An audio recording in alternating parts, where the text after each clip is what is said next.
Bonsoir à toutes et tous, bienvenue.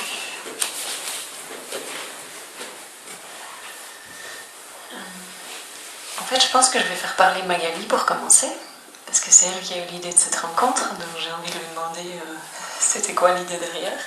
Et puis, avec le thème particulier de l'éducation. Et voilà.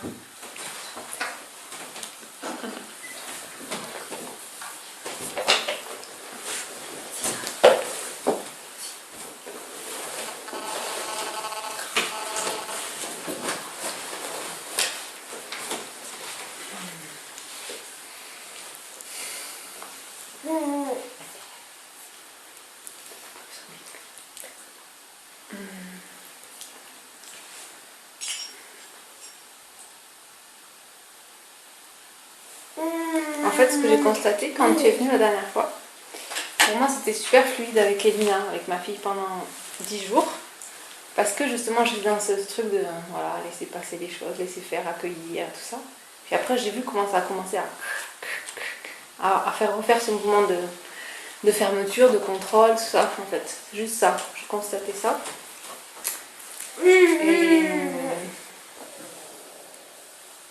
Et j'ai vu que c'était parce que moi-même, je recommençais à être comme ça.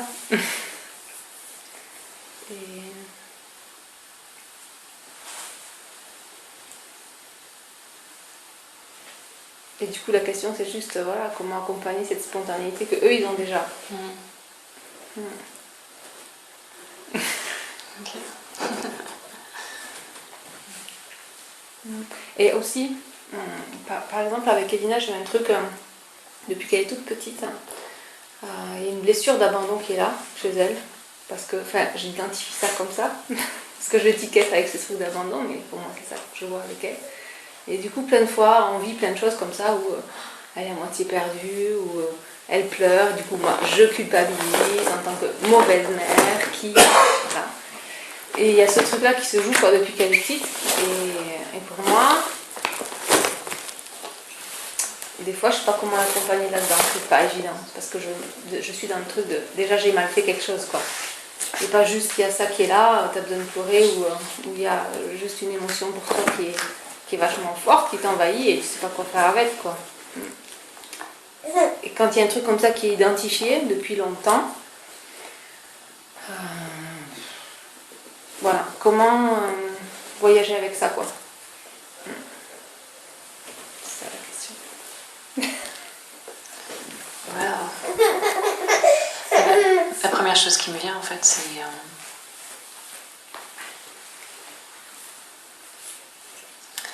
que bien souvent on pense que c'est l'autre qui se sent abandonné, mais en fait ça nous ramène à notre propre sentiment d'abandon et quelque part même peut-être le besoin que les autres aient besoin de nous.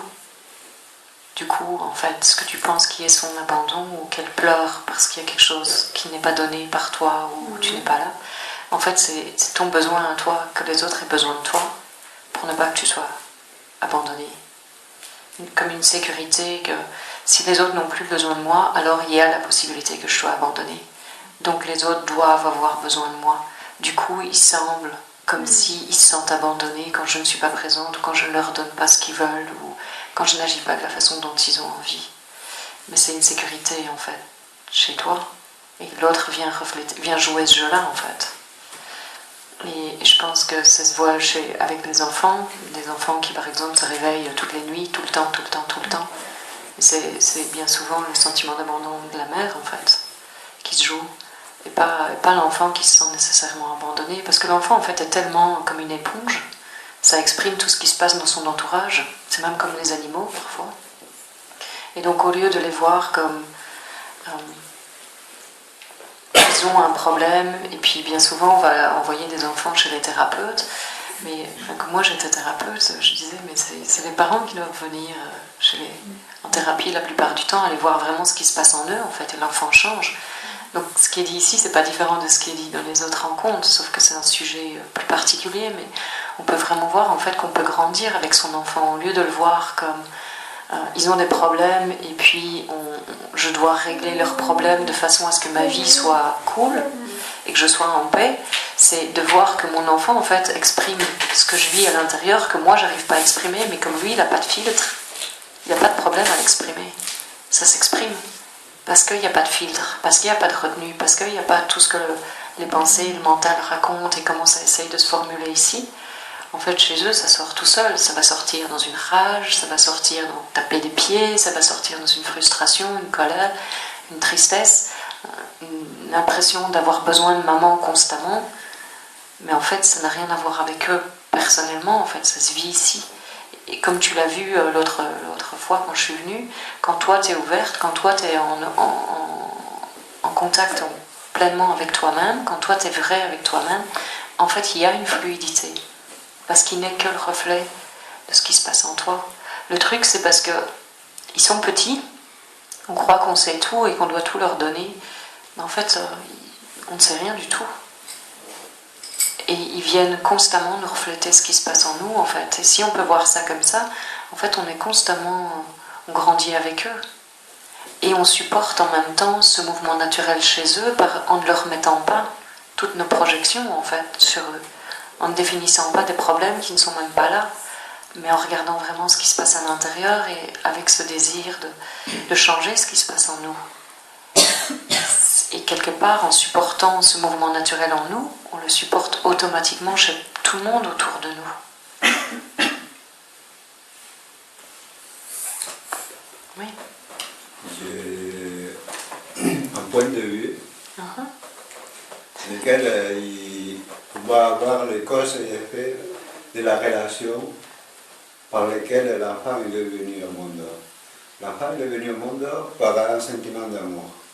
Cet sentiment d'amour, il va être brisé quand la maman, il va prêter toute l'attention, ou beaucoup d'attention, 80 plus de 10% d'attention à l'enfant, qu'à la relation qu'il avait comme amoureuse avec le papa. C'était ressenti que l'enfant, il percute pendant des mois et des années dans cette quête de la maman par l'enfant. Il va être l'enfant réceptif à ce mot qu'il vient de dire, que c'est l'abandon, mais l'abandon de l'amour et de la relation qui maintient comme époux et comme être d'amour entre les deux parents. Et cette relation, il va être assimilé par l'enfant et il va voir que c'est cet abandon de la maman qui se produit de plus en plus pour s'éloigner de papa. Parce que lui, il ne va pas être content, la maman, il va penser que c'est quelque chose qui vient de lui et qu'en réalité, il va attirer l'attention pour être pratiquement plus captivant et plus demandeur, plus capricieux. Et tout, c'est un enchaînement. Et si la maman, il jouerait le rôle de maman amoureuse, comme il a joué le rôle pour créer une vie, cette chose-là, il ne se créerait pas dans l'enfant, quoi que ce soit. Que ce soit même la première émotion forte qui fait changer tout dans l'enfant. Parce que c'est là l'équipe de la question.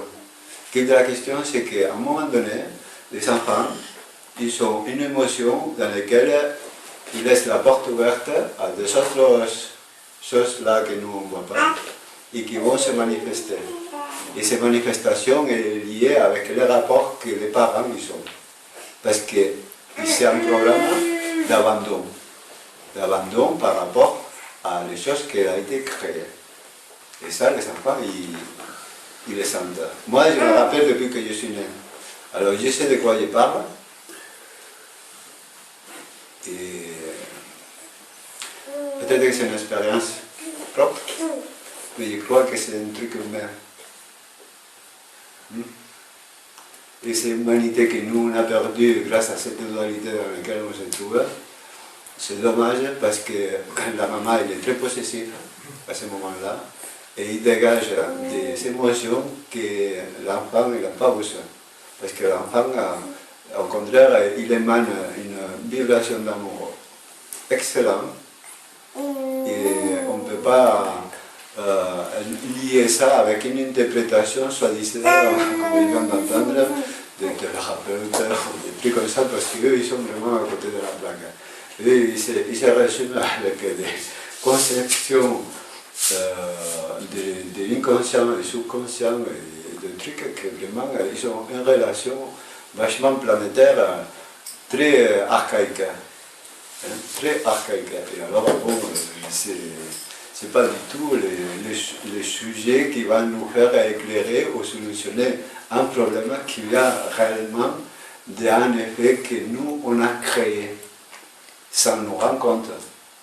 Parce que c'était un programme déjà lié avec notre génétique dualiste. Pas différent, comme elle a été créée.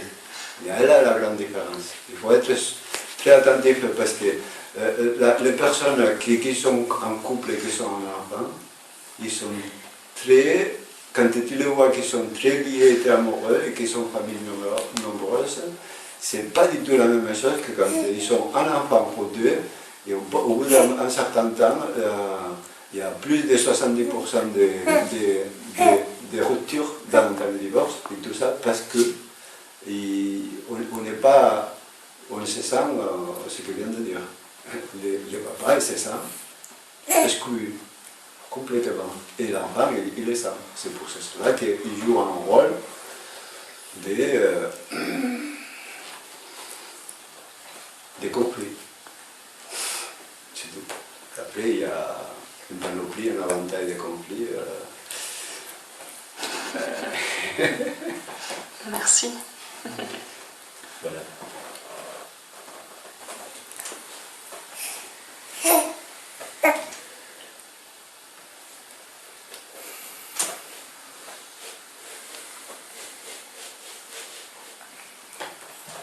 En fait, de façon générale, on pense qu'on est ceux qui doivent donner quelque chose aux enfants, parce qu'on se pense qu'on est adulte, on pense qu'on sait quelque chose.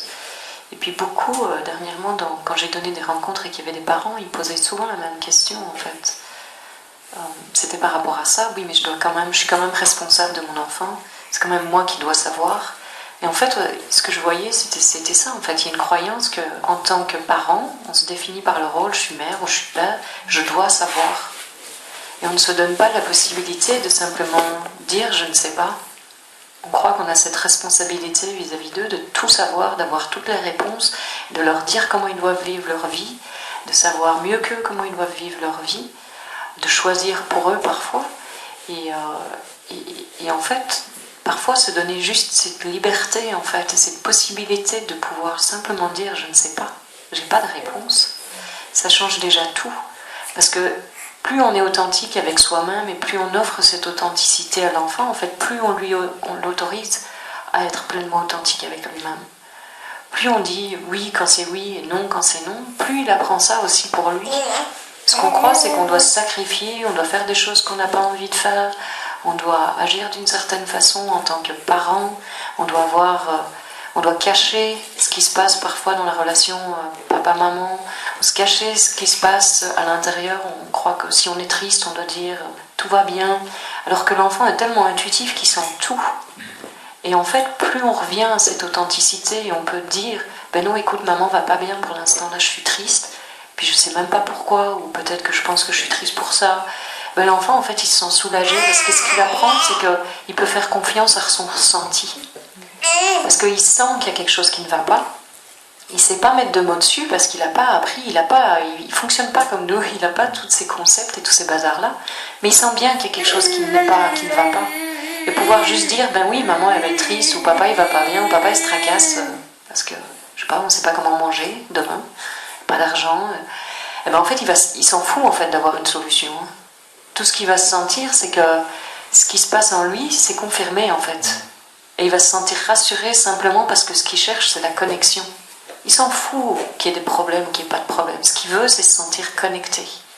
Et dans cette authenticité et dans cette expression de ce que vous vivez à chaque instant et pouvoir simplement le dire, en fait, il a cette connexion. Parce qu'ils se sentent déconnectés, parce que vous croyez que vous devez cacher quelque chose, vous croyez que vous devez tenir un rôle, vous êtes responsable, vous devez absolument être d'une certaine façon. Et en fait, là-dedans, ça fait monter un mur, en fait, entre vous et votre enfant. Et ça, il le sent. Et c'est ça qui fait qu'il s'inquiète, en fait. C'est ça qui va être super excité, il va manifester d'une façon ou d'une autre parce qu'il ne comprend pas ce qui se passe. Il n'a pas le vocabulaire comme nous, en fait. Il n'a pas les cases comme nous.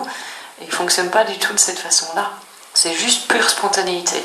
Donc ça va être un éclat de rage, ça va être soudainement une énergie incroyable et sauter dans tous les sens. Parce qu'il sent qu'il y a quelque chose qui est en train de se passer et il ne peut pas mettre de mots, mais il vit tout ça. Et donc en fait, plus vous allez mettre des mots et vous allez être dans ce partage, dans cette authenticité avec lui, plus en fait il va se sentir connecté et donc rassuré. Du coup, ce qu'il va apprendre, c'est qu'il peut être authentique, qui peut avoir des émotions, que c'est tout à fait normal, parce que papa et maman aussi, ils ont des émotions, et aussi qu'il peut se faire confiance, en fait. Quand il sent quelque chose, il peut le faire, il peut le valider. C'est « Ah ouais, ok ». Et il va grandir avec ça, en fait. Et c'est énorme, ce que vous donnez en étant juste ça, parce que ce que vous donnez, c'est ok d'être toi-même, et tu peux te faire confiance, et il va grandir avec cette colonne vertébrale, en fait. Au lieu d'être constamment coupé de lui-même, et d'avoir à constamment se rapporter aux autres pour pouvoir savoir ce qu'il doit faire, il va grandir avec cette confiance. Non, je peux écouter ce qui se passe en moi, en fait, parce que ce qui se passe en moi, je peux faire confiance. Au lieu de constamment devoir se référer à une autorité. Papa sait, maman sait, et moi je ne sais rien, du coup je ne peux pas me faire confiance. C'est renverser tout ça, en fait. Être pleinement authentique avec vous-même, être pleinement authentique avec eux, c'est ça en fait que vous leur offrez. Vous leur offrez tout en fait. Vous leur offrez le mode d'emploi de la vie. En fait, je viens d'avoir un éclair de lucidité. Vas-y. C'est qu'effectivement, on tue, entre guillemets, on tue l'enfant simplement parce qu'on n'est pas soi-même. C'est nous vraiment qui créons et qui transmettons cette souffrance, qui transmettons la dualité en fait. Mais c'est ça, en fait, c'est vraiment nous qui devons nous réparer avant. Ouais. Oui, c'est ça, bien souvent on dit c'est l'école, c'est l'éducation, c'est ci, c'est là. Ben oui, mais elle est où? L'éducation, elle est où? Elle commence ici. C'est l'éducation avec moi-même. C'est effectivement, je me répète, en fait, de se réparer soi-même. Peut-être pleinement soi-même. Et tout, l'action juste, en fait, va découler de ça. Pour l'enfant, pour soi, pour l'environnement. Oui, complètement. Parce que du coup, vous êtes vraiment un accompagnateur de ce mouvement naturel. Vous n'êtes pas quelqu'un qui sait et qui vient mettre une emprise sur l'enfant. Vous êtes un accompagnateur du mouvement naturel. Ça ne veut pas dire jamais mettre de limites. Ça ne veut pas dire oui à tout. L'enfant, il va appeler pour ça. Je sais pas, moi, j'étais dans un centre de retraite l'année dernière à Hawaï, et puis je pouvais voir en fait qu'à un moment, on avait enlevé toute structure. Et puis quand j'avais réuni tout le monde et que je leur avais demandé, tiens, comment est-ce que vous avez envie de fonctionner à partir de maintenant? Parce que il n'y avait plus de structure du tout, donc tout était ok. Écoutez simplement ce que vous sentez. Mais il y en avait plein qui étaient perdus en fait, parce qu'ils ne savaient pas, ils n'avaient jamais appris à écouter ce qu'ils sentaient. Et donc ils voulaient une structure, ils voulaient des limites. Parce que la structure et les limites leur permettaient de se sentir en sécurité et de donner un contexte dans lequel ils pouvaient lâcher et puis par-delà apprendre à s'écouter et puis réapprendre en fait, utiliser la structure extérieure pour se construire une structure intérieure. Donc dire oui à tout le temps, c'est pas ça non plus. C'est mettre des limites quand il y a besoin de limites, mais ça vous allez le savoir comment? En vous écoutant vous-même. De nouveau, il n'y a pas une bonne façon d'être, sinon vous écoutez vous-même et êtes vrai avec vous-même à chaque instant. En fait, souvent, j'ai entendu dire que voilà, les enfants, ils veulent des limites des parents. S'ils font des bêtises, ou voilà, ils cherchent des limites souvent. Du coup, voilà, est-ce qu'on va vraiment donner des limites? Je pense que oui, mais... C'est ce que je viens de dire, en fait. Vous devez vous écouter vous-même et vous faire confiance vous-même. Parce que vous ne pouvez rien faire de mal non plus. Plus vous écoutez et vous faites confiance en ce que vous sentez dans l'instant, c'est pas de nécessairement faire une règle pour la vie, en fait, pour à partir de maintenant jusqu'à tes 12 ans, tu ne feras plus jamais ça et tu iras dormir à 8 heures. Mais non, peut-être qu'à un moment, vous allez sentir que l'enfant, il est plein d'énergie, et puis il vous demande, j'ai pas envie de dormir à 8 heures, et vous sentez, oui, c'est juste, ok, va dormir quand t'es fatigué, et lui faire confiance. Et donc, ça va, vous apprenez, en fait, à travers l'éducation de l'enfant, vous apprenez à vous écouter, c'est-à-dire à être vous-même dans cette fluidité. Quand vous sentez non, tu vas dormir à 8 heures, c'est tu vas dormir à 8 heures. Et quand vous sentez, c'est ok, va dormir quand tu veux. L'important, c'est que demain, quand je te réveille, tu te réveilles. Et lui, il va apprendre qu'il peut s'écouter et que c'est ok, en fait. Vous allez apprendre la même chose, en fait. Donc vous allez grandir ensemble. Au lieu de croire que vous êtes le grand qui sait tout et qu'eux, ils savent rien, en fait, vous vivez ensemble et vous grandissez ensemble. Et c'est ça, cette connexion se développe et se renforce avec vous-même. Tout comme lui, à travers sa connexion avec vous, il apprend à se faire confiance lui-même, donc ce qu'il développe, c'est sa connexion à lui. Pas sa connexion à vous, mais c'est à travers sa connexion à vous qu'il développe cette connexion à lui. Ça veut dire que quand vous ne vous écoutez pas, et vous êtes en sacrifice non-stop, et vous dites oui à tout, vous êtes... je sais pas, moi j'ai vu ma mère, c'était comme ça, elle n'a pas de vie, sinon celle de ses enfants. Et donc elle a sacrifié toute sa vie pour élever ses enfants. Et aujourd'hui, elle n'a plus d'enfants, elle ne sait plus qui elle est. Et donc elle fait la même chose avec ses petits-enfants. Parce que sinon, elle est toute perdue. Parce que ça a été toute sa vie. Eh bien qu'est-ce que ça fait? C'est que quelque part, l'enfant, il apprend ça. Le sacrifice. Tu dois te donner toi-même. Et tu dois te sacrifier constamment. Tu ne dois surtout jamais écouter ce que tu sens. Et tu dois constamment donner aux autres. Tu ne peux pas avoir de vie à toi. Tu ne peux jamais t'écouter. Après, ça fait quoi? Ça fait qu'il y a un moment, si jamais ça s'éveille en enfant, il y a quelque chose qui se vit, en fait. Il y a tout le processus qui, quelque part, se désapprend, se renverse.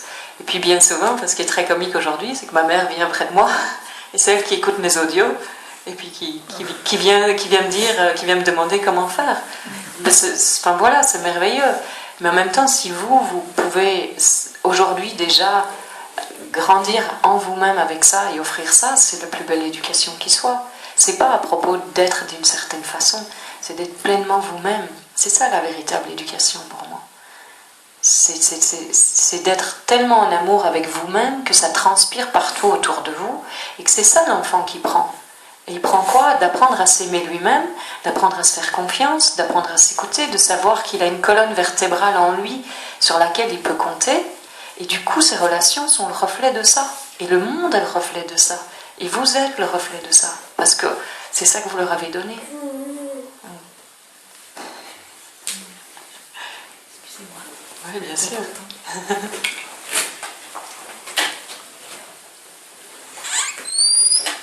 Et donc, limite ou pas limite, c'est pas vraiment le sujet en fait. C'est écoute-toi. Quand il doit y en avoir, tu vas le sentir, tu vas l'émettre. Et puis quand il y a fluidité, il y a juste fluidité et tu vas sentir que c'est juste aussi. Et ça peut être fluidité et il y a débordement et donc il y a limite. C'est d'instant à l'instant. En fait, ce qui est merveilleux avec les enfants, c'est qu'ils nous ramènent toujours au fait qu'on n'a aucun contrôle sur eux. Et ils viennent nous montrer quand on essaye de les contrôler. Et plus on va essayer d'être dans le contrôle et essayer de maintenir dans une décision, pire ils vont être en général. Et donc, c'est peut-être le moment de juste s'asseoir un moment et dire, ok, qu'est-ce qui se passe? Et d'avoir cette communication authentique avec eux à chaque instant, de les faire devenir partie intégrante de la vie de famille. Parce que bien souvent, tu vas dans ta chambre, et on les dirige en fait, parce qu'on n'a pas envie qu'ils viennent déranger notre quotidien. Mais si on les a eus, peut-être qu'on a envie qu'ils fassent partie du quotidien, qu'ils fassent partie des décisions, qu'ils fassent partie de ce qui se passe vraiment d'une façon encore plus intime. Et de voir là où ils ont leur place et là où ils n'ont pas leur place aussi, bien sûr. Mais ça, c'est plus on est authentique avec soi-même, plus on sent ça.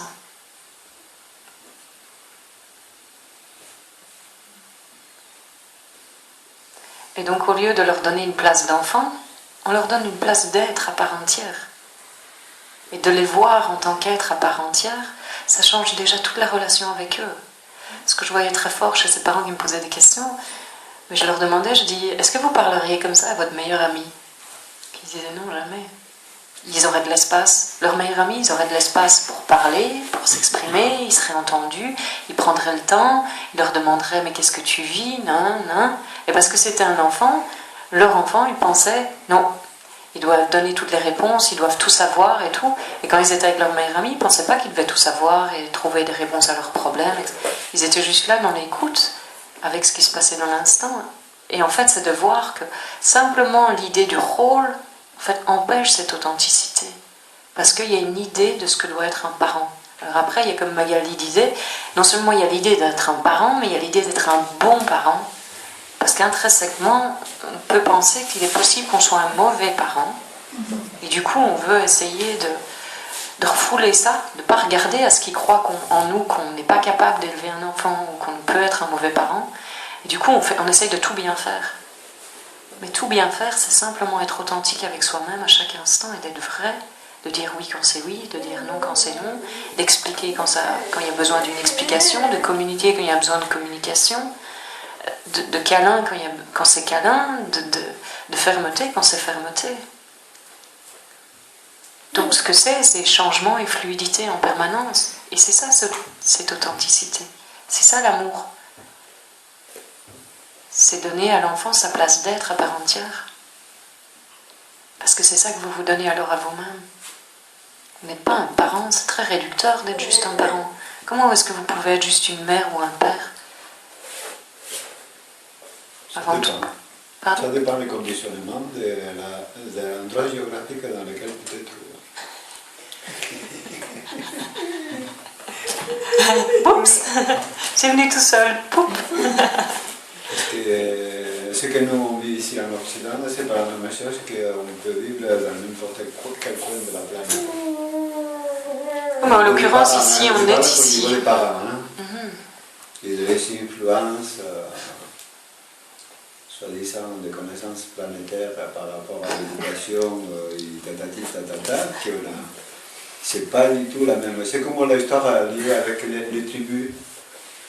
Les tribus, ils jouent un bon rôle quand même, parce que les parents, ils peuvent s'absenter, ils laisser à quelqu'un qui s'occupe des enfants.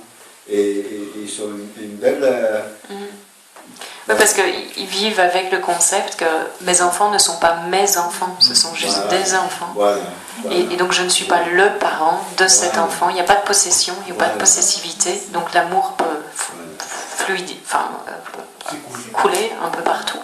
Et du coup, oui, c'est merveilleux aussi de pouvoir voir ça et de pouvoir vivre ça entre amis ou dans la famille, qu'il y ait ce support, qu'il y ait ce soutien qui soit là, bien sûr. Que cet amour justement coule de tous côtés, qu'il ne soit pas juste ça doit être comme ça, je suis la mère, du coup c'est moi qui dois m'en occuper et je ne peux pas me permettre ce que j'ai envie. Je ne peux pas aller à ce week-end parce que je suis une mère, j'ai un enfant, je dois vivre ça. Et de pouvoir dire, ben non, en fait il y a peut-être plein d'autres personnes qui auraient envie d'avoir mon enfant genre ce week-end et qui seraient super heureux. Ouais. Et c'est vrai que dans cette ouverture, en fait, c'est de voir que tout est un cadeau, en fait. Que quand moi je me fais un cadeau, forcément, ce que j'offre ne peut être qu'un cadeau pour l'enfant, parce que peut-être qu'il est super heureux d'aller chez Tati, par exemple, et probablement pour Tati, il sera super heureuse de l'avoir aussi, ou papa. Ou maman, enfin, je veux dire, vous voyez, vous transposez ça comme vous voulez. Moi, la difficulté que je rencontre, c'est dans l'éducation des enfants. Quand l'enfant veut faire une chose et que toi, tu as une idée sur l'instant, je veux dire, je sais pas, ça peut être peut-être l'heure, je veux dire n'importe quoi. Allez, c'est l'heure du repas, il y a les devoirs qui sont en cours, la maman elle appelle à table, et puis elle s'énerve parce que l'enfant prend 5 minutes ou 10 minutes de plus pour terminer ses devoirs, et toi tu interviens, tu lui dis laisse-le, vas-y finis tes devoirs, après tu les manges, et là tu rentres dans le clash total. Ça c'est... Il y a une différence entre les besoins des parents et les besoins des enfants, des fois ça donne une tension. Alors moi je me dis, l'enfant il est au milieu, tu as voulu bien faire, et en fin de compte, tu crées une explosion, quoi. Et souvent, ça arrive, ça. Donc, du coup, c'est donner une certaine autonomie à l'enfant à ta façon, et la maman à sa façon. Et quand les deux ont une idée différente à l'instant T sur un sujet donné. Ils se mettent d'accord. Et donc, c'est un problème de parents, c'est des Oui, j'ai ce problème, je ne parle pas de toi. Non, je dis ça, j'ai dit, apparemment, c'est plutôt un problème d'adulte que d'enfant. Oui, c'est le problème que j'expose à Armel. Moi, j'aimerais partager quelque chose à ce propos. C'est une règle, une recette peut-être dans la communication qui s'appelle la synchronisation. C'est-à-dire que nous, chacun est dans son rythme, dans son rythme qui lui est propre. Et l'enfant, lui, il est dans son monde à lui, à son rythme qui lui est propre. Et c'est un... Voilà, parfois on va débarquer avec violence, avec une consigne extérieure. Ça heurterait... On ne le ferait pas avec à notre meilleur ami, ça. On demande, même quand on appelle, est-ce que tu es disponible, est-ce que je te dérange, tu as le temps de parler ou pas. Et l'enfant est très réceptif à ça, quand juste on se met un instant à son niveau, voir qu'est-ce qui se passe pour lui, avant de lui donner l'information. Et notamment, on avait eu des soucis quand on était à des soirées où il y a d'autres enfants, et puis à un moment, il faut partir. Et chaque fois, ça pouvait être la crise. Non, je ne veux pas partir, je veux rester avec mes copines, machin et tout. Et alors là, pareil, c'est peut-être une recette, mais ça fonctionne. Nous, en tant qu'adultes, évidemment, on a nos besoins aussi. On peut voir le besoin de l'enfant, parce qu'à l'école demain ou quoi, qu'il y a un moment où il faut qu'il rentre se coucher. D'aller 20 minutes avant voir l'enfant et lui dire, dans 20 minutes, on va y aller. Et 20 minutes déjà, mais du coup, tous les projets qu'a l'enfant de vivre encore des choses avec ses copines, elle va en fait magiquement les gazer dans ce temps-là. Elle est informée de...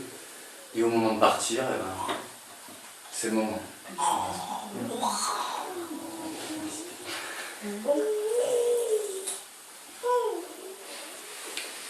Oui, ce qui me venait, c'était la communication, bien sûr, et de pouvoir aussi peut-être juste dire, maman a tel avis, moi j'ai tel avis, et puis, eh bien écoute, quand tu sens que tu as fini ce que tu fais ce qui est juste pour toi aussi, enfin, de pouvoir être vrai, en fait, s'il y a un conflit, au lieu de cacher le conflit et de faire comme si tout allait bien, c'est ridicule, quoi, parce que l'enfant il le sent de toute façon.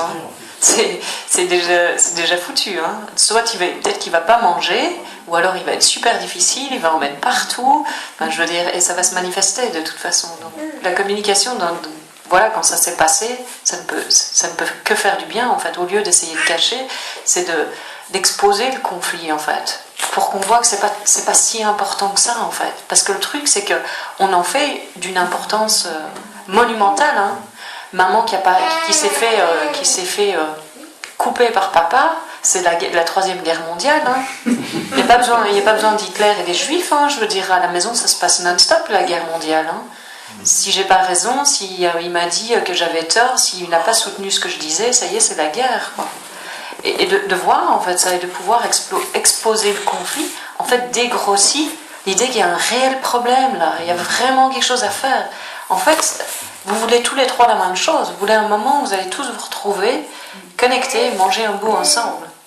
Mais dans cette ouverture et dans le fait d'exposer ça, en fait, tout le monde va sentir le moment et vous allez tous vous retrouver à table. Ce que partage aussi Gilles, en fait, ce qui me vient par rapport à ce que tu dis, c'est que, en fait, quand on n'a pas des désirs d'avoir raison par rapport à quelque chose ou essayer de contrôler une situation, on en arrive à tous sentir la même chose. Parce qu'on est tous liés, on est tous connectés déjà. Donc on est de plus en plus télépathique et du coup on en arrive à tous sentir la même chose. Donc même sans le dire, on se retrouve tous au même moment pour manger. Et ceux qui n'ont pas faim ou ceux qui ne sont pas là, eh ben, ils s'y retrouvent pas, mais c'est ok aussi. Et donc ce qui me vient, c'est la loi de non-interférence en fait. C'est de pouvoir dire ok, c'est comme ça que ça se passe, et de pouvoir aussi faire confiance que parfois l'enfant il n'a pas faim. Puis peut-être que c'est ok qu'il ne vienne pas à table aussi. C'est aussi faire confiance qu'il a toutes les ressources, et aussi pouvoir faire confiance à ça, pouvoir lui dire ok, c'est maintenant qu'on mange. Et pouvoir aussi être ok, peut-être que c'est ok qu'il mange dans 1 heure s'il n'a pas faim maintenant, et de pouvoir être à l'écoute en fait de tous ces rythmes, et de pouvoir aussi dire de nouveau, on a envie de passer un moment avec toi. En fait, on aimerait qu'on soit tous assis ensemble, parce que au-delà de manger tous ensemble, on a envie de passer un moment tous ensemble, et de pouvoir dire ce qui est vraiment. Il y avait une dame qui me disait à Carcassonne, à chaque fois qu'elle partageait son amour à son fils revenait avec de la colère et l'envoyait balader. En fait, ce qui se passait, c'est que son fils était malade et elle avait une peur bleue de le perdre.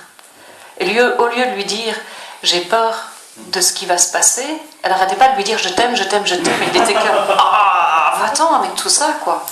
Et parce que c'était pas ça la réalité. La réalité, c'est je suis super inquiète de te voir malade, j'ai peur que tu t'en ailles, j'ai peur que tu meurs, et je sais pas comment je pourrais dealer avec ça, en fait. Ça, c'est honnête, ça, c'est authentique. Et quand elle l'a fait, son fils l'a reçu, en fait. Mais ça faisait des semaines qu'elle n'arrêtait pas de lui envoyer des messages, je t'aime, je t'aime, je t'aime, et il n'y avait rien qui pouvait se mettre en place là-dedans, et elle n'était pas du tout reçue, elle n'était pas du tout entendue. Elle se sentait rejetée en permanence, mais parce qu'elle-même rejetait ce qu'elle vivait vraiment. Donc ça n'avait rien à voir avec la situation telle qu'elle était, c'était qu'elle n'était pas du tout honnête. Mais quand il y a cette communication et cette authenticité, en fait, tout le monde peut le sentir. Donc il y a un flux qui se passe, il y a quelque chose qui est super fluide, autant chez l'enfant que chez l'adulte, en fait. Et du coup, il n'y a plus d'inégalité entre adulte et enfant et croyance que je dois être d'une certaine façon, en fait. Ce qui se passe, c'est qu'on se rencontre tous dans notre vérité. Ça change tout, ça change vraiment tout. Bonjour, bienvenue. Excusez-moi, merci. Ah, bienvenue. Toujours le bon moment. Ça va être difficile de trouver une place. Ben regarde. Hop. Merci.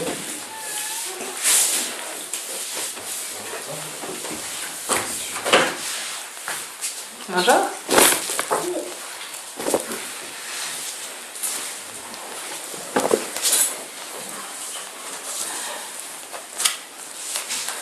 Merci. C'est perdu.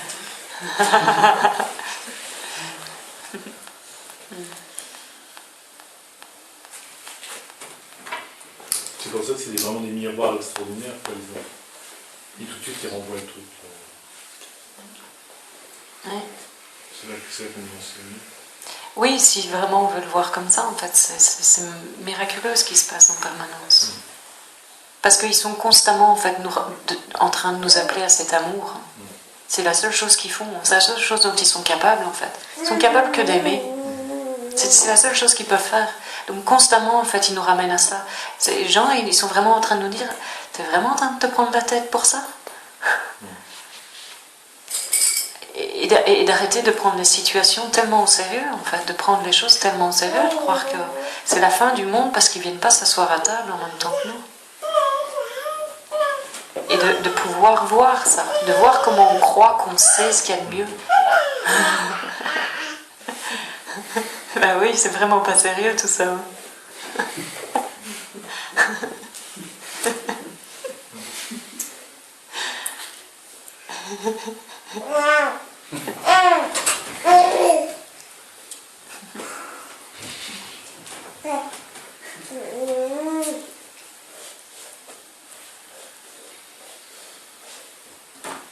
Il y a vraiment un espace en fait en chacun de nous où tout le monde peut être soi-même et tout le monde peut être dans cette expression de ce qui se vit en fait.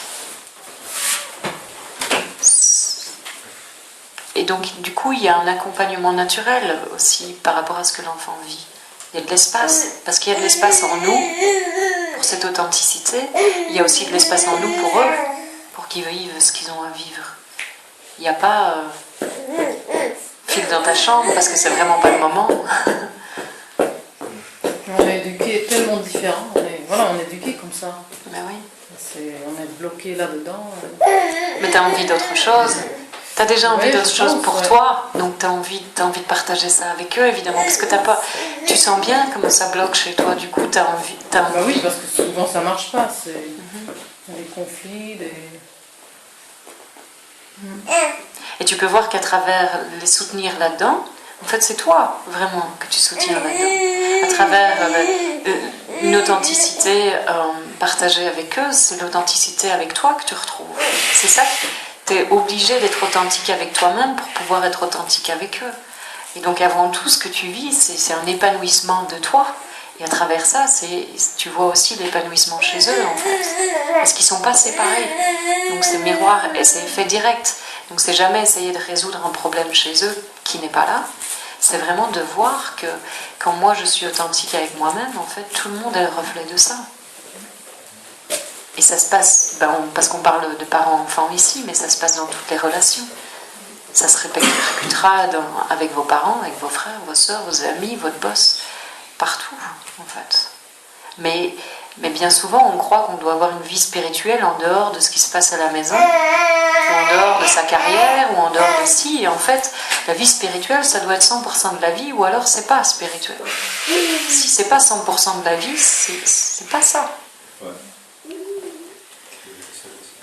Là où vous êtes, c'est votre terrain, c'est votre pratique, c'est là, c'est toutes les opportunités vous sont données pour vous ouvrir à cette reconnaissance de cette absolue, de cette totalité que vous êtes.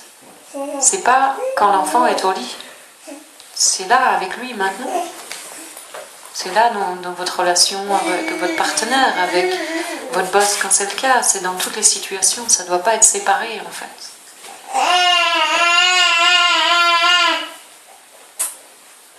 C'est ça qui est merveilleux, c'est de voir que tout en fait partie, il n'y a rien qui est séparé, il n'y a rien qui est rejeté, il n'y a rien qui est mis à l'écart de ça.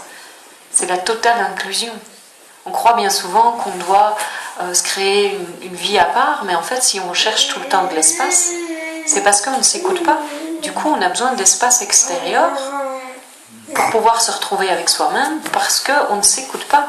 Et du coup on a peur d'être en relation avec l'autre en permanence, parce qu'on a peur de se perdre en permanence.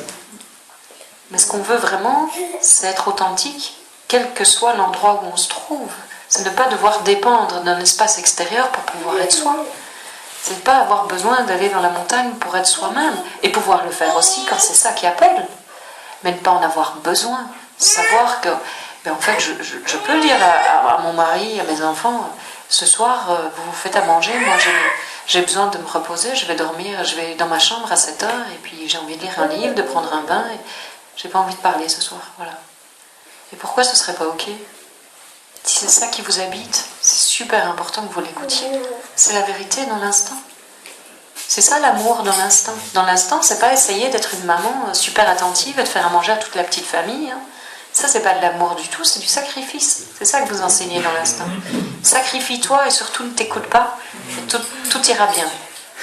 Vous savez bien que tout n'ira pas bien en plus. Et quand on est tout seul avec ses enfants, c'est comment ? Eh bien, tu peux essayer.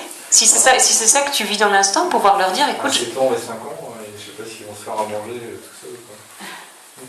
Tu leur donnes des fruits, mais tu peux certainement trouver quelque chose qui va leur faire plaisir, mais déjà rien que toi, en leur expliquant ce que tu vis... Non, on peut le verbaliser, mais après il y a des limites quand même. Ouais. Mais tu verras bien ce qui vient, parce que toi, rien que dans le fait de le dire, en fait, bien souvent ça va changer. Ça va changer le problème, c'est vrai. Ouais. Rien que le fait de pouvoir être authentique. Oui, ils comprennent en plus. Et puis ça peut être qu'ils vont dire on n'a pas faim, ou ça peut être que tu leur fais juste un plat de pâtes ou un truc de soupe, et puis que tu vas te reposer, et qu'ils vont être super ok en fait. Ils vont peut-être super ok avec le DVD que tu vas leur mettre, et puis tu vas les poser. Ils vont être super contents qu'enfin ils peuvent regarder, ils peuvent jouer à des jeux vidéo qui vont pas être limités ce soir-là.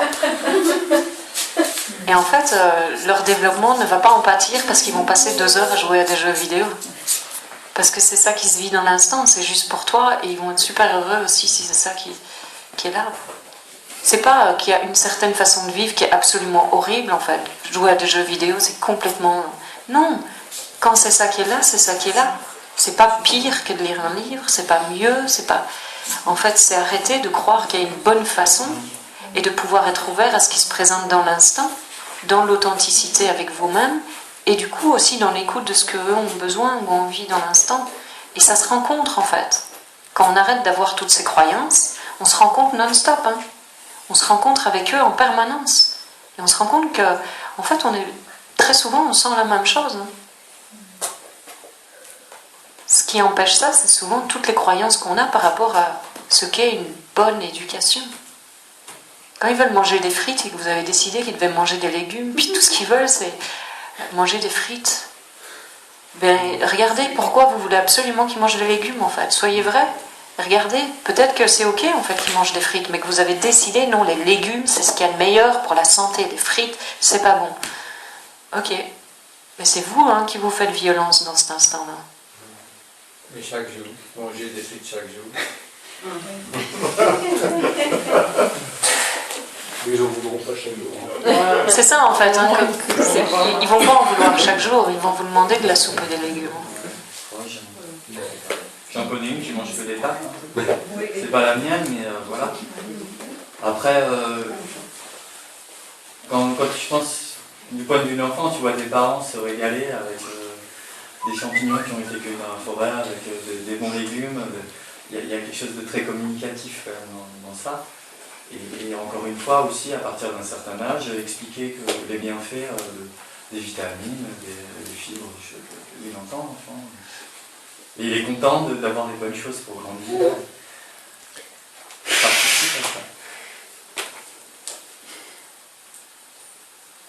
Ouais, en même temps, pour moi, la véritable nourriture, c'est l'authenticité, l'amour véritable, en fait. Et après, tout vient de là.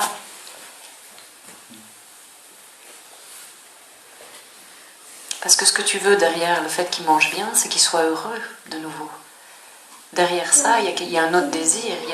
Tu veux qu'il soit en bonne santé, tu veux qu'il soit heureux, tu veux tout ça. Et ça, c'est une partie des croyances. C'est croire, ok, si tu manges comme ça, mais il y a plein de gens qui sont heureux et qui ne mangent pas comme ça. Oui, il n'y a pas que ça, il y a aussi le fait d'avoir un enfant facile. Je vois justement sa copine qui mange que des pâtes, et encore que les pâtes cuisinées de la façon de sa maman, on l'a jamais.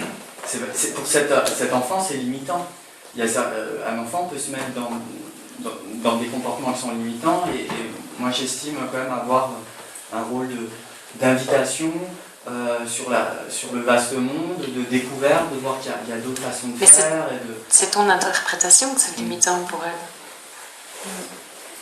Comment tu sais ce qu'elle vit en fait? C'est toi qui pose une interprétation et une limite en fait. Tu te dis que sa façon d'être c'est limitant. Bah, d'un côté elle a envie de venir manger à la maison avec sa copine, et puis comme c'est pas ce qu'elle aime, elle vient pas, il y a de la frustration chez cet enfant.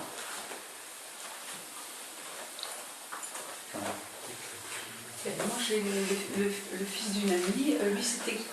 Je lui disais, qu'est-ce qu'il mange? Du pain et de l'eau. Mais j'ai dit, c'est pas possible. Du pain et de l'eau. Il a maintenant 16 ans, c'est un beau garçon, il est bien équilibré. Mais du pain et de manger autant, du pain. Oui, je peux te répondre à ça parce que nos glandules endocrines, ils fabriquent ce qu'il a besoin à partir de n'importe quelle matière. Alors à ce moment-là, peu importe qu'est-ce que tu manges, tu vas donner à ton système immunitaire la possibilité de créer ce qu'il a besoin.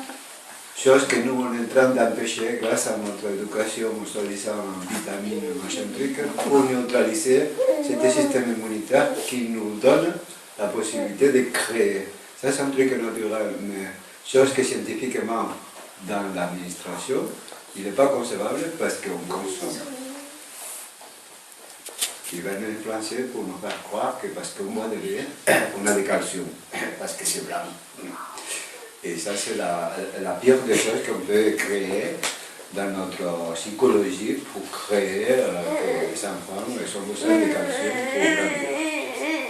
Là, c'est un exemple vachement primaire pour se rendre compte que notre corps, il est assez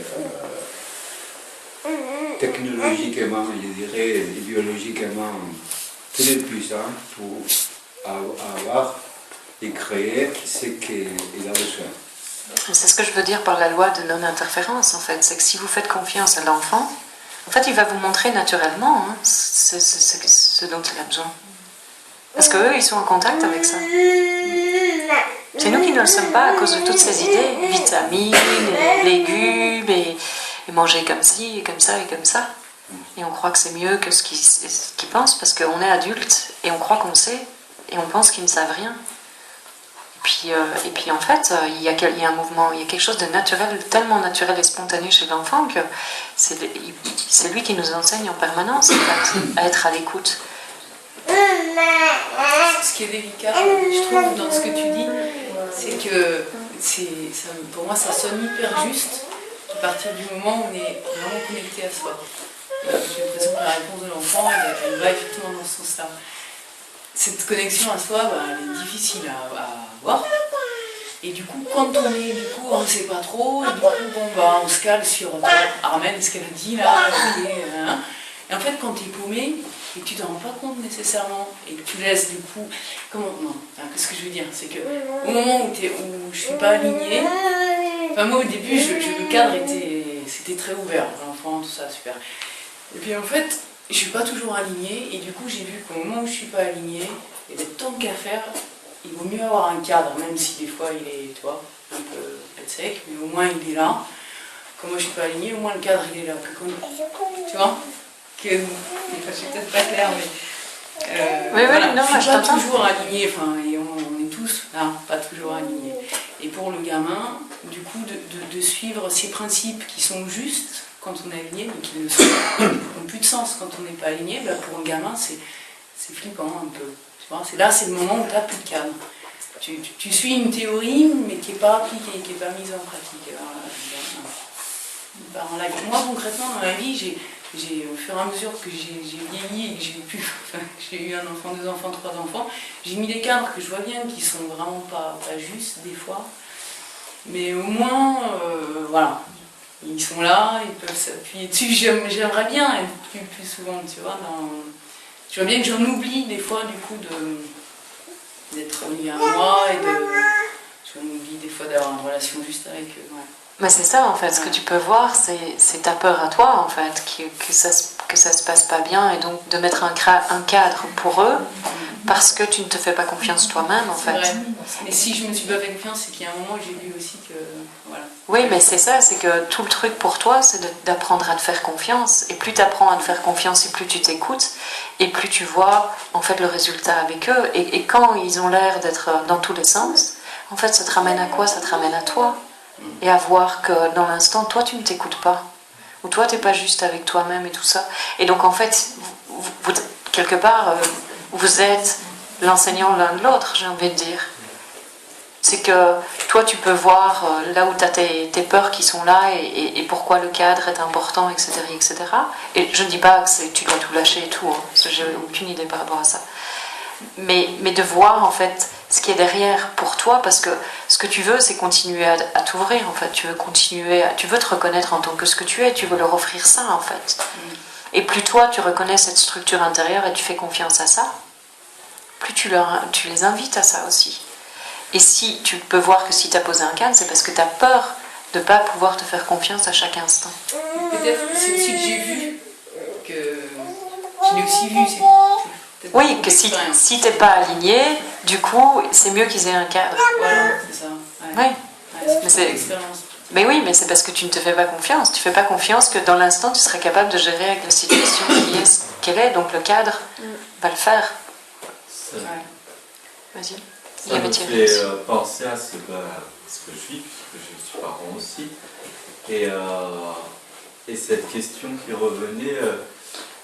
quand nous c'est notre premier enfant, alors quand on est au début, c'est tout focalisé sur l'enfant, et puis à un moment donné, on s'oublie.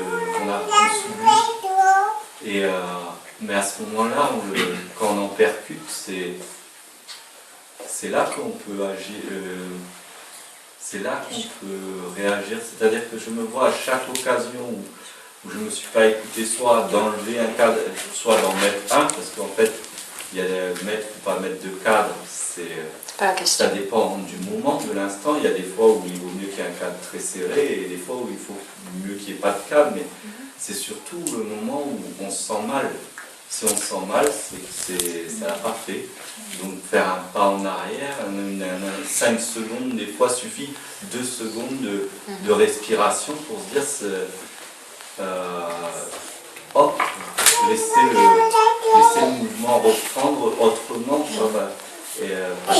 et la réponse elle arrive, les choses viennent de suite, soit de verbaliser son angoisse si c'est une angoisse, soit de mettre un cadre si c'est mettre un cadre, soit d'enlever le cadre si c'est d'enlever le cadre, mais c'est hyper quotidien avec les enfants.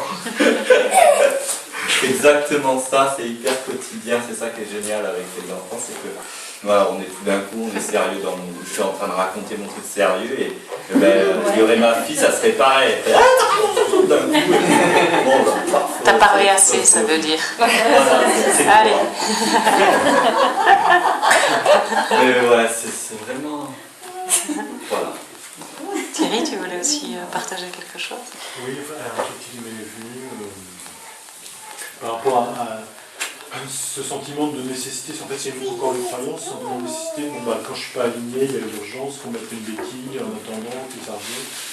Mais en fait, peut-être qu'il faut qu'on apprenne à se remémorer qu'il n'y a pas de temps, il n'y a pas besoin de temps, que c'est tout de suite le réalignement qui est possible. Mais bon, tant que faire se peut, quoi. Si ça, mais au moins avoir ça dans la conscience quelque part, quoi. Parce que moi, je crois que en fait, c'est comme tout à l'heure quand je disais, il faut qu'on se répare. Ça, on a peut-être avoir l'impression que ça va prendre du temps, etc. Mais non, c'est toujours dans l'instant.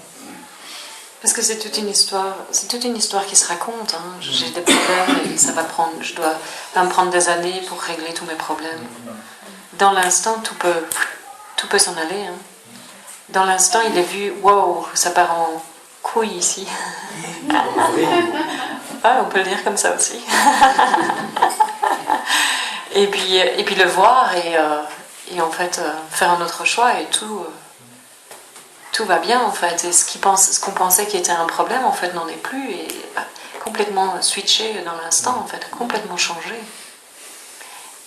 Et c'est important de se rappeler ça, parce que simplement prendre un moment pour arrêter de partir dans le drame ou dans l'histoire qui se raconte ou quoi, et juste prendre un moment et juste s'asseoir, juste souffler un instant et respirer, ben ça change tout. Après, il va y avoir quelque chose, une idée qui va venir, quelque chose à faire, une action, quoi que ce soit, mais ça ne va pas venir de la peur, ça va venir de cette inspiration, en fait, de ce repos, de ce silence, de cette paix, de ce calme, et pas il y a un problème, il faut absolument faire quelque chose pour le régler, en fait, ça va être le bordel sinon ici.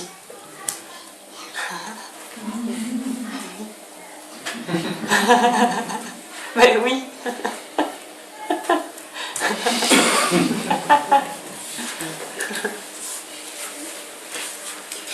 Ça change toute la dynamique de la relation, en fait, d'agir constamment dans l'urgence ou dans la réaction, parce qu'il y a un problème, ou de pouvoir se dire, ok, je me pose un instant, il n'y a pas de réel problème, et de voir, tiens, quelle est l'action qui vient de cette paix. Et c'est complètement différent, en fait, hein, parce qu'il n'y a plus besoin de résoudre un problème, il y a, ok, la situation est celle-là, qu'est-ce que je fais?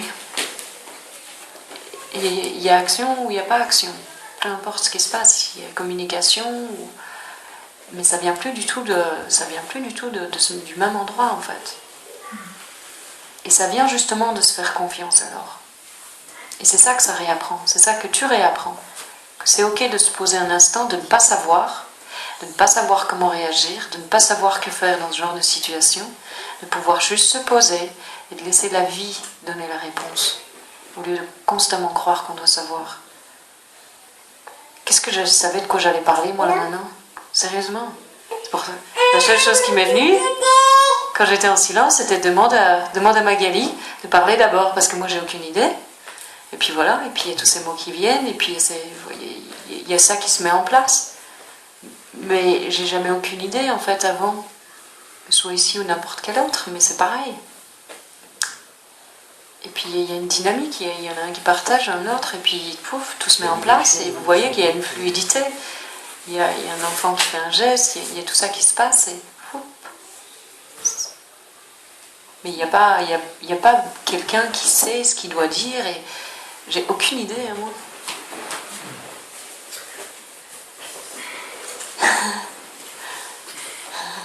C'est ça le truc. Vas-y. Excuse-moi.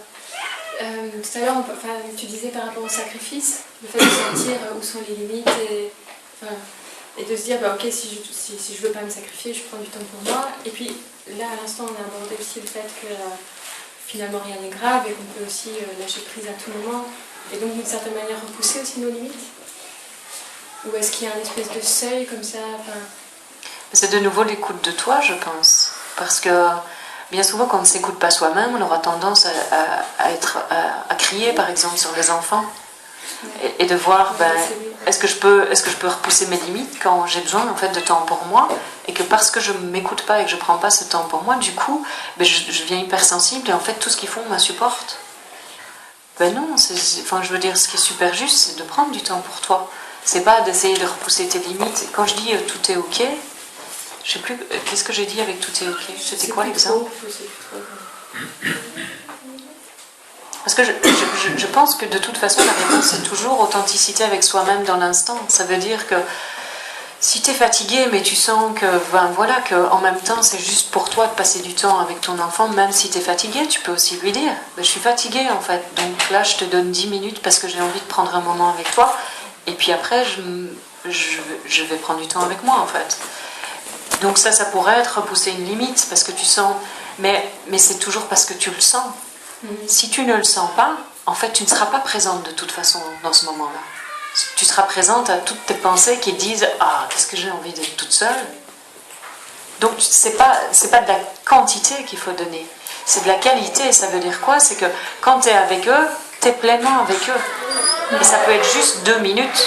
C'est pas une question de temps, c'est pas une question de durée, mais un moment de présence, même 30 secondes, même juste un regard. Et dans ce regard, tout est dit. Et puis dire, moi j'ai besoin d'une heure de repos. C'est bien plus important que l'enfant sente que tu es avec lui, parce que tout ce qu'il veut, en fait, c'est constamment sentir la connexion. C'est juste ça. Eh bien, c'est bien plus important que de toi te forcer à passer 1 heure avec lui parce que tu es une mère et que tu dois être une bonne mère qui joue avec son enfant et qui ne peut pas prendre du temps pour elle. Ça n'a aucun sens. Tu peux sentir... Oui, il ne sera pas satisfait de toute manière. Non, il va être super difficile pendant l'heure que tu vas passer avec, et puis après l'heure, ce sera de toute façon pas assez, il va t'en redemander. Et toi, ça va être pire en pire, en plus, tu vas te sentir de plus en plus mal. Puis ce que je dis là avec l'enfant, c'est pareil avec le mari, le partenaire, avec n'importe qui. Hein. C'est juste parce que c'est le sujet ici. Et surtout que vous pouvez voir que l'enfant, en fait, c'est vraiment un miroir, c'est complètement vide, hein, ça n'a pas de filtre, donc c'est dans l'expression comme ça, non-stop.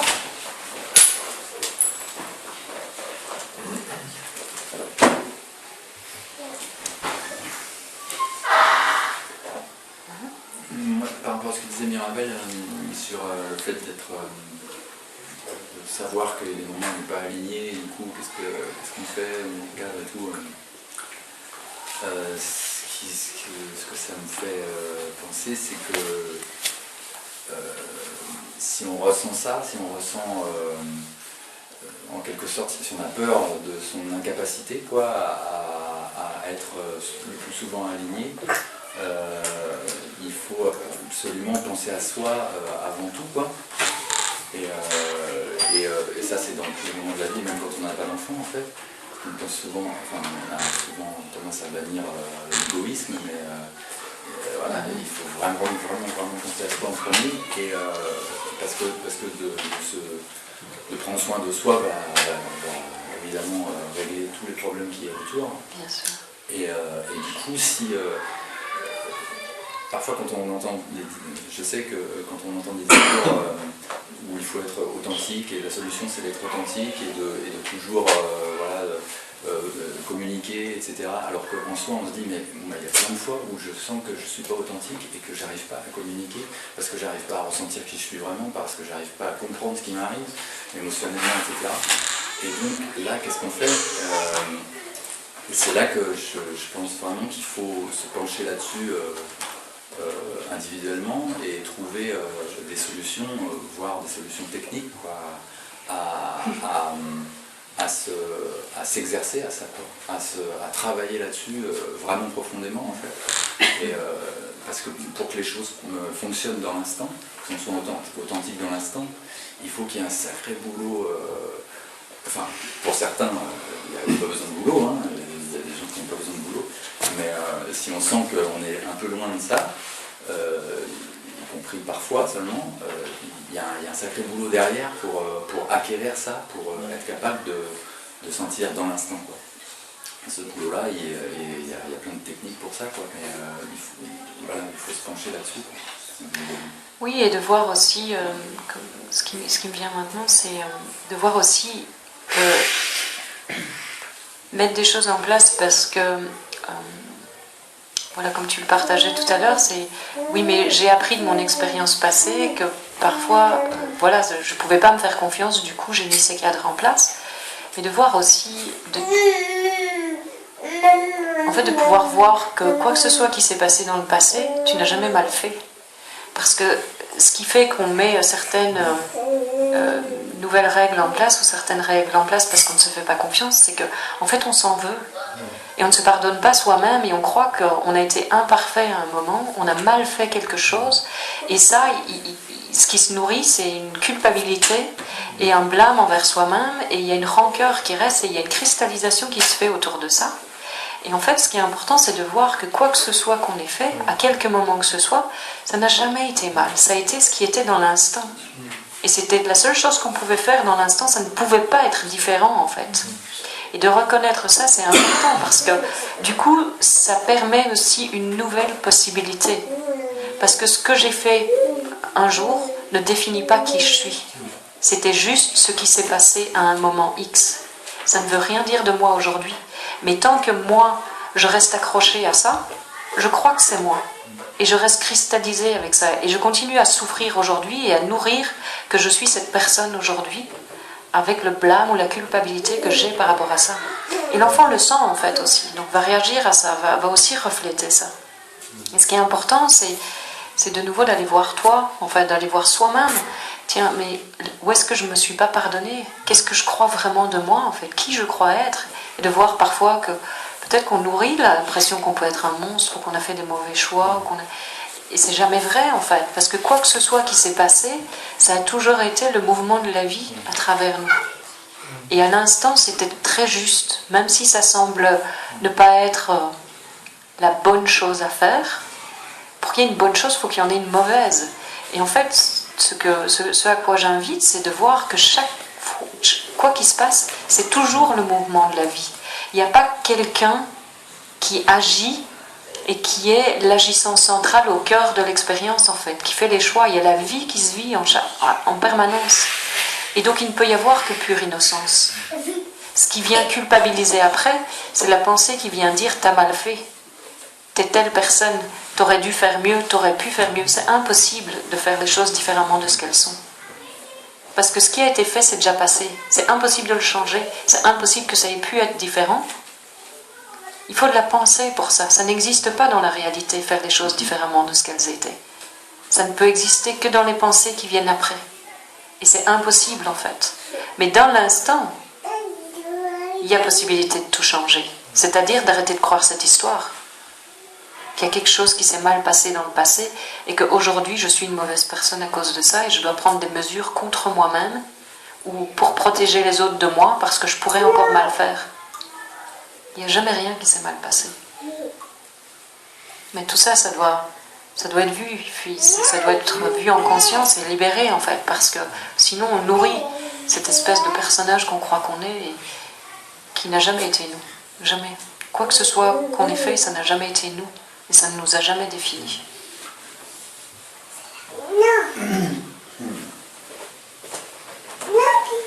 Parce que, en fait, ce qu'on pourrait presque dire, c'est que tu es en train.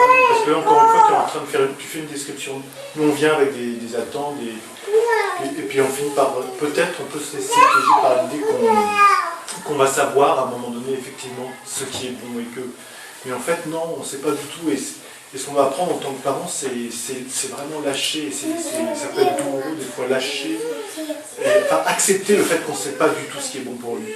Par exemple, moi, je peux me prendre la tête avec l'école, et pour moi, dans ma tête, l'école assassine l'enfant, c'est ce que je me raconte. C'est douloureux de l'amener là-bas. Mais en fait, je me plante peut-être complètement, parce que je ne sais pas du tout ce qui est bon pour lui. Et qu'en fait, ce qu'il va vivre là-bas, il faut que j'arrête de vouloir le protéger, le contrôler, etc. Parce que ce que tu disais tout à l'heure aussi, c'est que ce que tu voyais, c'était que tu tues l'enfant toi-même. Oui, voilà. Et en plus de ça, c'est même pas l'enfant extérieur que tu tues. C'est l'enfant en toi, la spontanéité en toi, le fait de ne rien savoir en toi, c'est ça que tu tues à chaque instant quand tu imposes, quand tu crois que tu sais, quand tu veux contrôler tout ça. Ça nous dépasse en fait.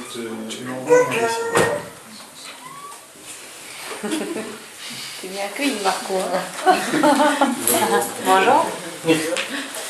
Parce que je voulais peut-être un peu aller dans ce sens-là. Parce que les expériences, même les expériences. En fait, c'est de ne pas oublier quelque part le but ultime, d'une certaine façon, qui est de se réaligner, en fin de compte, totalement et définitivement. Et pour ça, on ne sait pas. Avec du recul, quand je commence à avoir de la gratitude, parce que par rapport à l'expérience de félicité que je peux avoir, je m'aperçois que tout a été juste en même temps. J'ai ce sentiment que tout a été juste, et les parents que j'ai eus, et l'école, et les largages, par exemple, les histoires, les deuils, les machins. Et en fait, tout ça amène.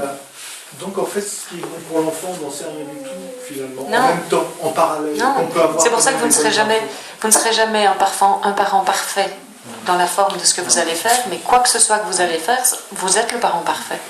C'est impossible que vous ne le soyez pas, en fait. Donc c'est pas à propos d'agir parfaitement, c'est pas à propos d'avoir des règles spirituelles parfaites, une bonne... Non, c'est dans l'instant, quoi que ce soit qui se passe, c'est juste. Et ça, c'est important aussi.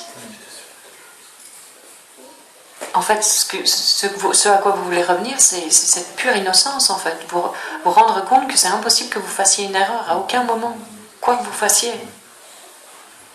Si c'est dire à l'enfant, tu mangeras des légumes tous les jours parce que c'est ça qui est juste, c'est ça qui est juste. Et puis le jour où il peut aller manger des frites, il peut aller manger des frites. Parce que ce jour-là, c'est juste. Il n'y a pas une bonne façon, c'est ça que je veux vous dire. Il n'y a pas de concepts qui sont meilleurs qu'un autre. Mais plus vous écoutez, plus vous pouvez aussi lui enseigner ça, en fait.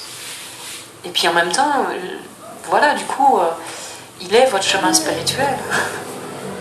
Parce qu'en étant avec lui, il vous ramène à vous, en fait, en permanence. C'est pas opposé et c'est pas séparé non plus.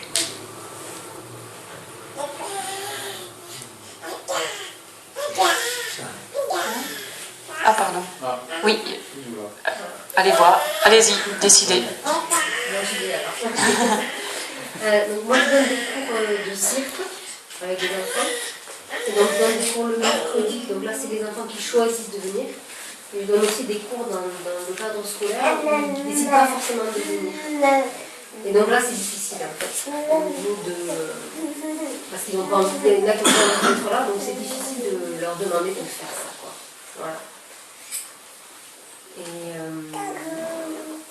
Et du coup, je me rends compte que c'est aussi difficile de... des fois, je les laisse de côté, je leur dis, ok, tu ne veux pas le faire, tu restes assis, tu regardes, tu ne veux pas le faire, ok, tu as le droit.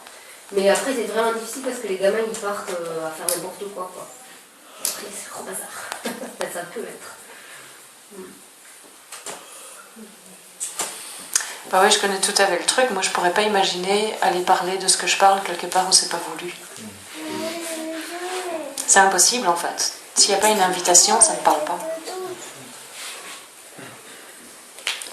Puis quand tu me parles, c'est la seule chose qui me vient, en fait.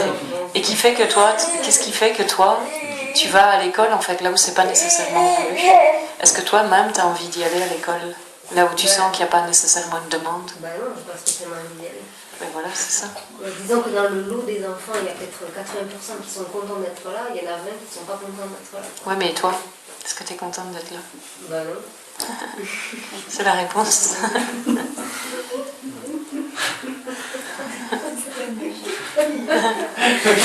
La prochaine fois, elle va prendre tes 20%. Bon, moi aussi, j'ai pas envie d'être là. Et c'est peut-être de façon générale, tu sens que ce boulot te convient pas parce que tu as envie justement d'une participation, ou c'est de temps en temps, et de temps en temps, ben, ça peut aussi être communiqué. Ça peut aussi être, ben, écoutez, je vois que vous n'avez pas envie d'être là, en fait, moi non plus aujourd'hui, j'ai pas envie d'être là. Et pourtant, il se fait qu'on est tous ensemble. Qu'est-ce qu'on en fait de cette heure qu'on passe ensemble? Est-ce qu'on n'a pas envie tous la même chose, de passer un bon moment finalement, même si on n'a pas envie d'être là? Puis ça aussi, c'est être authentique. Et c'est voir ce qui vient, ce qui naît de ça. Parce que dans le fond, c'est ce que tu veux aussi.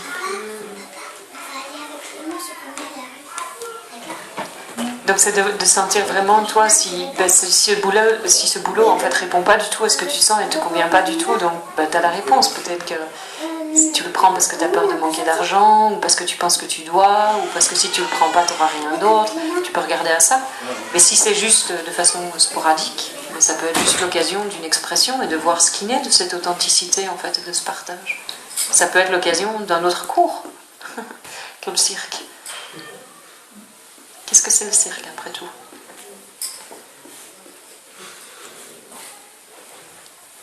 Peut-être que c'est eux qui vont t'enseigner le cirque, ce cours-là. Je sais pas.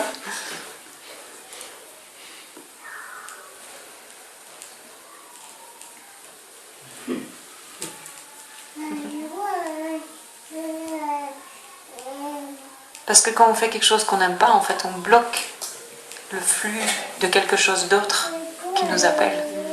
On l'empêche de venir parce qu'on croit qu'on doit prendre ça ou sinon on va manquer. Et donc au lieu d'être dans l'inspiration et dans l'ouverture de cœur, on est déjà dans le manque et dans la fermeture. Et du coup, ce que la vie veut... Parce que la vie, elle veut nous showering. Elle veut constamment nous doucher, nous offrir de l'amour, en fait. Nous offrir tout ce qu'on veut. Mais quand on fait quelque chose qu'on n'a pas envie de faire, en fait, c'est comme si on disait non, ok, c'est bon, je vais me sacrifier, je vais souffrir un peu, et puis un jour peut-être ça viendra. Mais en fait, non, moi j'aime faire ça, j'aime donner des cours de cirque aux gamins, c'est pas ça que j'aime faire, mais c'est que des fois c'est des situations pas forcément évidentes. Et vraiment là je vois au bout de, au début c'était un peu difficile, mais au bout de peut-être 3 séances, ben, il y a certains gamins, peut-être qu'il n'y en a plus que 1 ou 2. Il y a certains gamins qui ne voulaient pas être là, mais au bout d'un moment, ça leur plaît d'être là en fait. Au début, c'est pas forcément évident.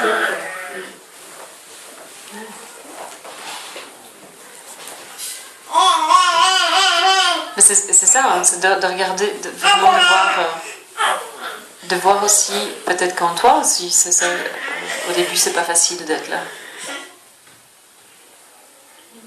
Parce que c'est ça que t'exprimais, c'est que t'as pas nécessairement vraiment envie d'être là et de voir, tiens, comment toi, plus tu te sens à l'aise et plus dans cette situation spécifique, pas les autres, pas le fait. Je dis rien par rapport au fait que tu aimes, ça, j'imagine bien que tu aimes faire ce que tu fais. Mais dans cette situation bien spécifique, en fait, et de voir que plus toi tu t'ouvres et tu te sens à l'aise, en fait, et plus quelque part, c'est là aussi, c'est reflété.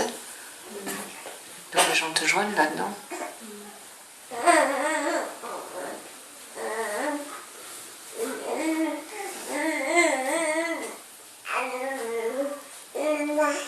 Oui. Bonjour. Excusez-moi si je trouve peut-être pas les mots juste parce que je suis néerlandophone. Vous êtes belge aussi? Pardon? Vous êtes belge aussi? Oui, belge. Oui. Ah oui, moi aussi. Ah, bon. Vous avez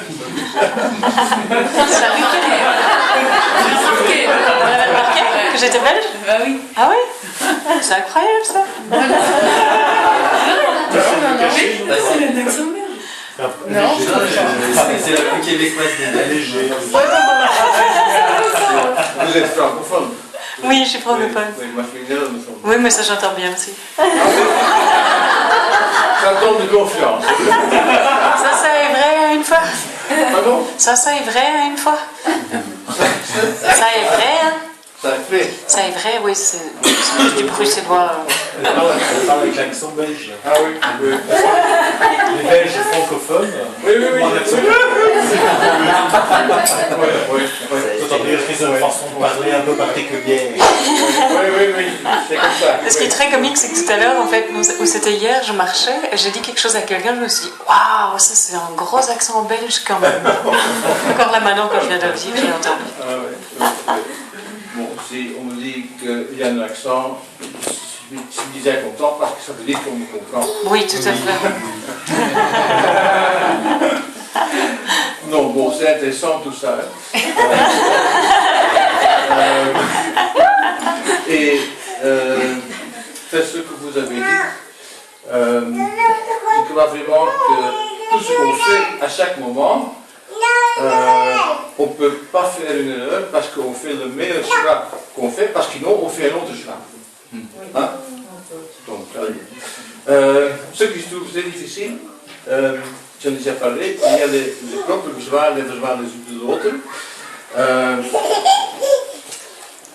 Bon, Donc qu'est-ce que je fais si j'ai mes besoins et je veux que l'autre, mon enfant, mobilise,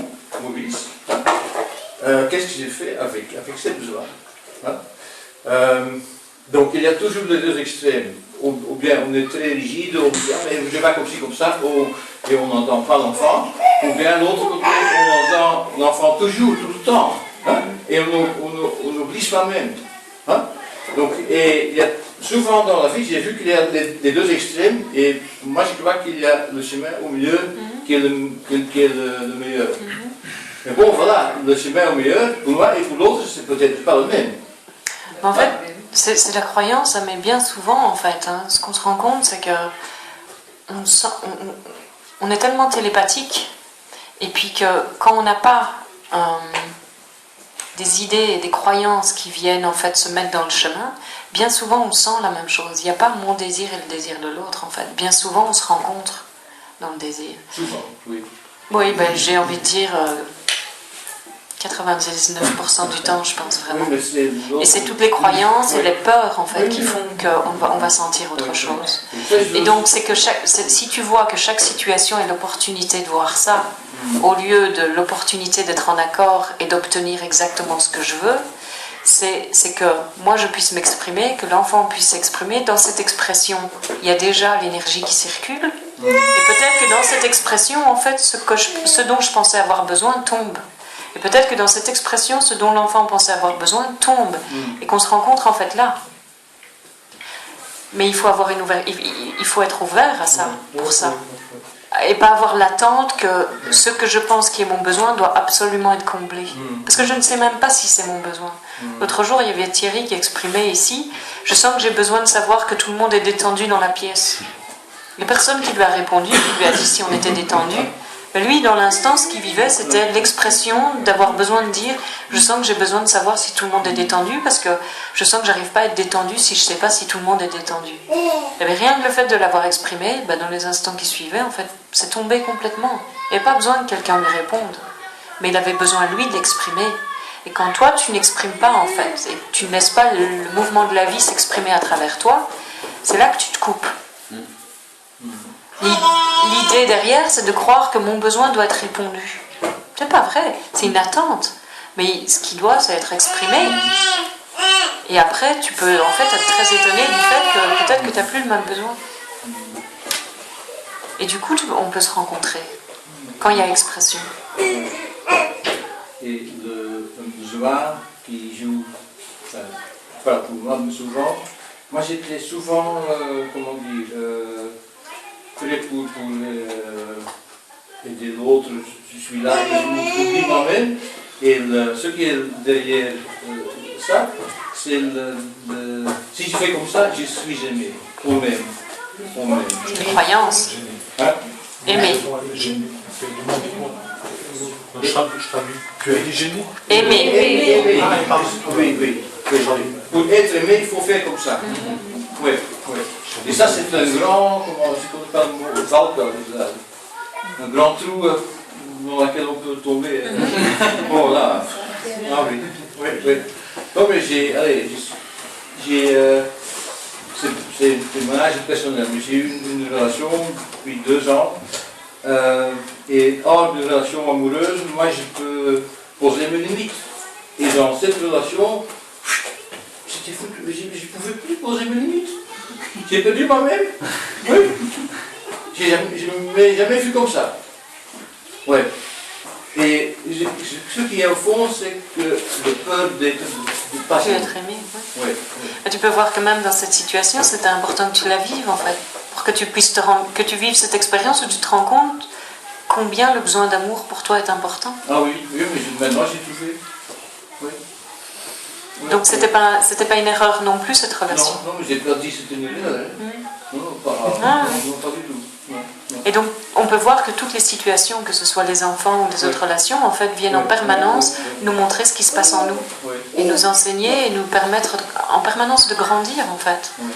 Et surtout de se libérer de toutes ces croyances qui ne nous servent pas, qui sont limitantes. Oui, et que je pense que pour l'enfant, le plus important, c'est qu'un enfant, même si on pose des limites aux longueurs, qu'on dit qu'on l'aime aussi. Hein? Qu'on l'emballage avec l'amour, disons. Hein? Non, mais ça c'est très important. Mais c'est ça, c'est que ce que je disais, c'est qu'en fait, il est constamment en train de chercher cette connexion. Oui. Quand il sent cette connexion, Oui. en fait, il a besoin de rien d'autre, en fait. Et puis il grandit en étant connecté à lui-même, parce qu'au travers de la connexion aux parents, ce qu'il ressent, c'est sa connexion à lui-même, qui peut se faire confiance. Et c'est comme ça que plus on est authentique avec soi et avec l'enfant, en fait, plus il peut... La connexion, c'est l'amour. Mais ça peut être la communication, oui, enfin c'est de l'amour bien sûr, mais c'est surtout que quand ils viennent et qu'ils disent maman t'es triste et que maman dit non je suis pas triste alors qu'elle est dévastée à l'intérieur, eh ben il se sent pas en fait connecté, en fait il se sent rejeté dans l'instant.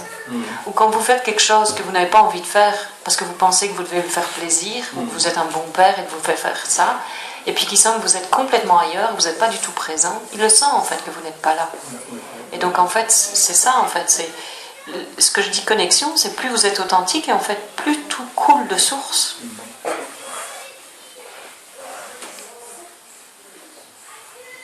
Sentir le lien, c'est ça connexion, le lien. Oui. Qui est au-delà des mots et au-delà des actions. C'est intuitif, ils le sentent. Bon, je changeais de sujet. J'ai eu la réflexion de mon enfant de 13 ans qui m'a fait remarquer qu'il est en 4e et 5e et il me dit je suis dans une période dans laquelle je me posé la question de me dire à moi-même comme question, c'est ça la vie. Il a dit d'une façon que collectivement les humains, qu'on est dans cette planète, on ne se sent pas connectés. Et moi, mon premier point de vue, c'est quand on voit un groupe des oiseaux qui vont ensemble et tous ils font la même chose. Un groupe de poissons et ils font la même chose. Ils sont en connexion.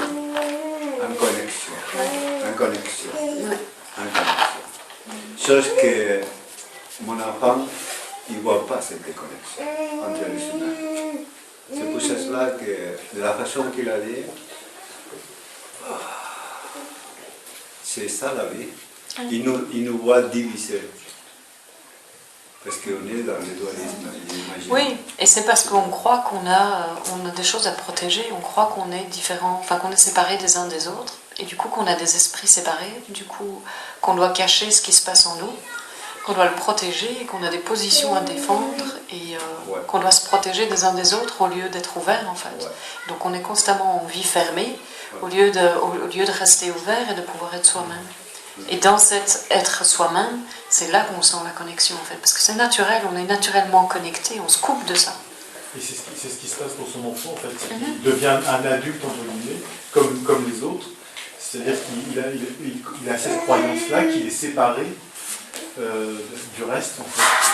Et donc il va passer, apparemment, il passe par un chemin, un peu comme tout le monde, il va être obligé de passer par là, de revenir et réaliser à nouveau l'unité, quoi.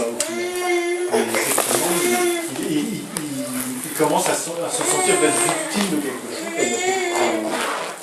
une réalité qui le dépasse et qui l'effraie. Oui, mais la tendance à nous sentir en sécurité, apparemment, c'est la connexion du groupe, j'imagine. Mais ça donne une